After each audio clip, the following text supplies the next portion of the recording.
Welcome into another recruiting Swampcast with Zach Abolverdi and Graham Hall. You are watching Gatorsports.com, and the last time that we came to you guys, Florida had its staff in place, Graham. There were no assistants leaving UF, and since that time, Mullins had to replace 2 assistant coaches after Sal Sunseri and Charlton Warren were hired away by Alabama and Georgia. But in less than a week, Graham, it hasn't taken Mullen long to fill those spots. And the first thing that he did was Torian Gray. And then today, the news coming from Steve Robertson of 24/7 Sports that David Turner is on his way to Florida, former Mississippi State defensive line coach who is now going to reunite with Mullen in Gainesville. And when you look at his history, his pedigree, his experience in the SEC, Graham, I think Gator fans have to like that hire. Yeah, you see UTSA and you don't exactly think that the hire is dynamic in any sense, but you look at his coaching history, 56 years old, has coached at Kentucky, Vanderbilt, multiple places in the SEC, and like Alabama. You said, Alabama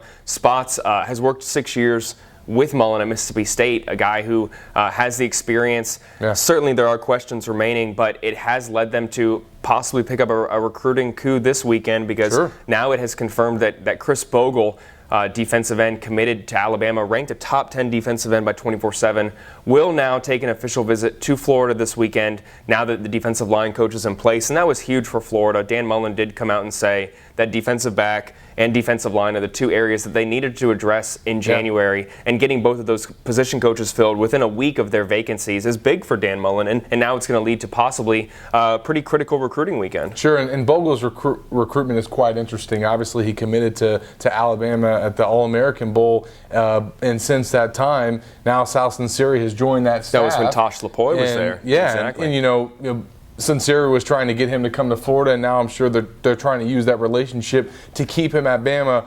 Miami is trying very hard to flip Bogle, and I think there are a lot of people that think the Canes have a great shot at that. But at the same time, he is now expected in Gainesville this weekend, and Turner, Mullen, and the rest of the staff are going to have their chance to make a final pitch to Bogle to try and get him to stay in-state and come to Florida and fill that need that Florida has at the defensive end spot. And they also have a need at corner still, Graham. They want to sign an elite player at that position in Kyer Elam.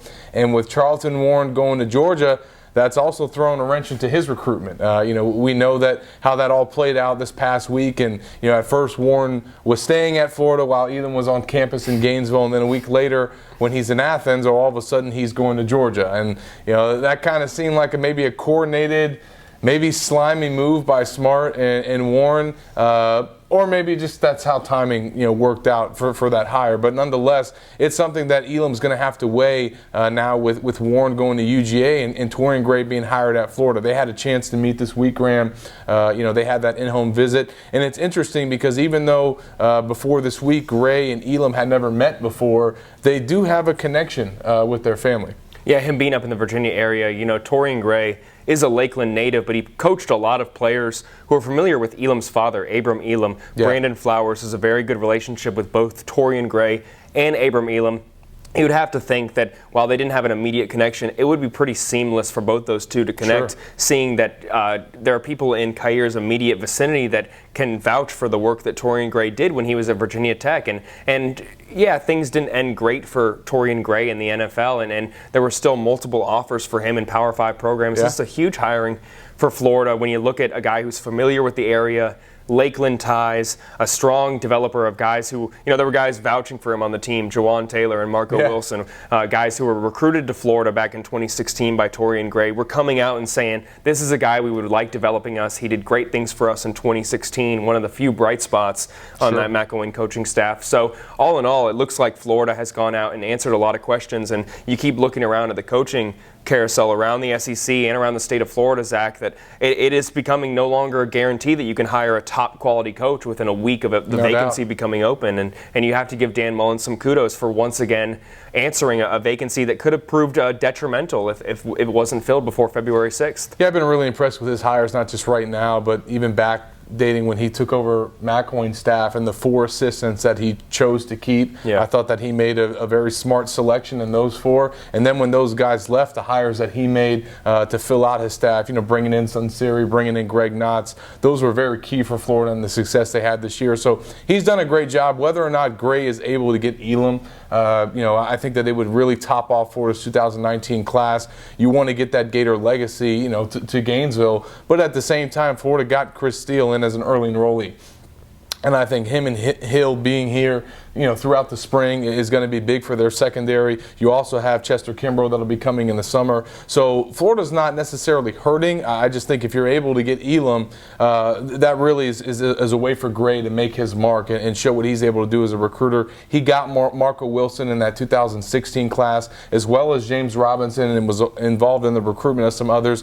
So I think that he's going to be very important for Florida from that standpoint and continue to help them on the recruiting trail. And Bogle is not going to be the only guy in town this weekend, though, Graham. Also expected in is DeJuan Black, the Florida linebacker commit, originally from Mississippi, but spent his senior year at Osceola here in Florida. And I think for Gator fans and folks that follow recruiting, he's probably one of the favorite commits of the class, Graham, just by the way that he conducts himself on social media, all the videos and stuff that he does that always come out from his page. And he's really, I think, going to enjoy this experience that he gets this weekend.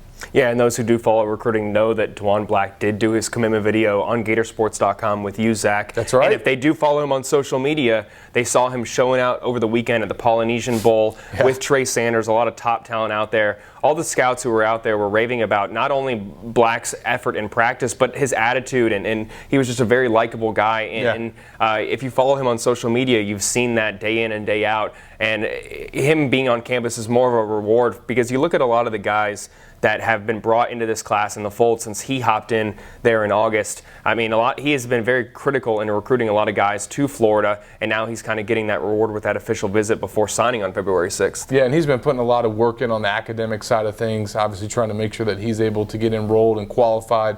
And, by all accounts, he's done really well. He's been posting his grades and everything, letting people know the progress that he's made. So I'm sure Florida fans are continuing to root for him. He's a really key member of this class. And look, if he's in town with Bogle this weekend and all those other early enrollees, they're going to be working him really hard trying to get that flip from Alabama. So stay locked to Gatorsports.com. We'll keep you guys posted on how those visits go and all the rest of the Florida recruiting news as the Gators push for a National Signing Day close. Until next time, Zach Abolverdi and Graham Hall.